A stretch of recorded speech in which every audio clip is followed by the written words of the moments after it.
over here at the Theater Bazaar booth with John. How you doing, sir? Good, how are you? I'm doing all right, man. Theater Bazaar, always a great staple in the community. Tell us a little bit about Theater Bazaar for people who are not familiar with it.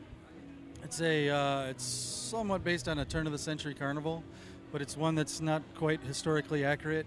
It sort of exists in the ether. It's a place, a theme park that we built in a fairly neglected part of Detroit, and took what was a war zone, burnt down houses and burnt up trees and properties that we transformed into an amusement park.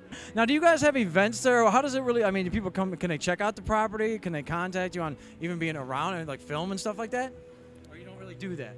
Don't really do it because we're working on our own things. We built it for certain, our own purposes, and while we're building it, we've had people come in and photograph it, but it kind of sort of came up recently, but we'd like to release it ourselves. We built it, so it's kind of controlled to a degree. It depends. We've talked to anybody about all sorts of stuff. And the reason I mention that too is they're actually doing a documentary film about the Theater Bazaar. Now, is it about the Theater Bazaar, or is it about the controversy that kind of fell around it? It's about Theater Bazaar. They followed us. I mean, it started. They were filming. It's from our own archives. We were filming ourselves as we built it because we thought it was. We're building a ridiculous thing, so we might as well document it in some way, just so we can look back on it.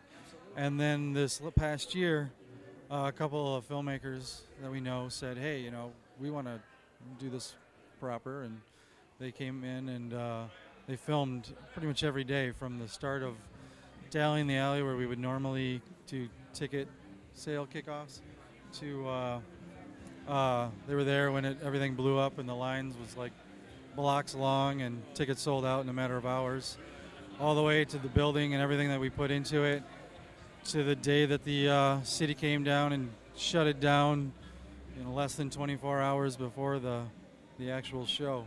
So as well as the show that we moved and put on the next night. So they were there filming, fly on the wall type of thing, and caught I think a bigger story than they were expecting at first. Actually, the artist, cool. Yeah, everything there. That's anything that has paint on it. That's from a restroom sign to the stripes on the bottom of a bar. I paint. It's part of the design principle that I'm adhere to here. It's the design to the layout to the architecture. Everything is I design and paint, and all the banners are characters that sort of fill the world of Theater Bazaar. It's some of them have been developed through friends taking on certain characters. A lot of them relate to people that have costumes. They also repeat in other imagery that are produced, so the characters live in other environments. They kind of take on a life of their own. What is this piece called?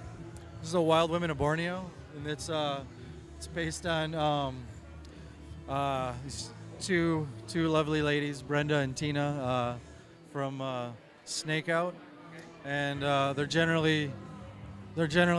on the flamethrower duty during Snake Out, and there's some vicious women you don't want to mess with. But the art itself, the two women are this painting style is kind of also based historically after an old sideshow tradition that several carnivals did called Eek or Ika. It was generally a woman, feral, messed up hair, and several carnival banner painters painted Ika. There's so many different interpretations of her, so I wanted to have our own interpretation. So she's loosely based on Ika, but most of the designs are my own. Now, can we buy your designs? But I do commissions. Commission pieces, okay. Do you have like a little artist page so people can check out your work, or just go to the Zombo stuff? It's johndonovan.com as well as theaterbazaar.com.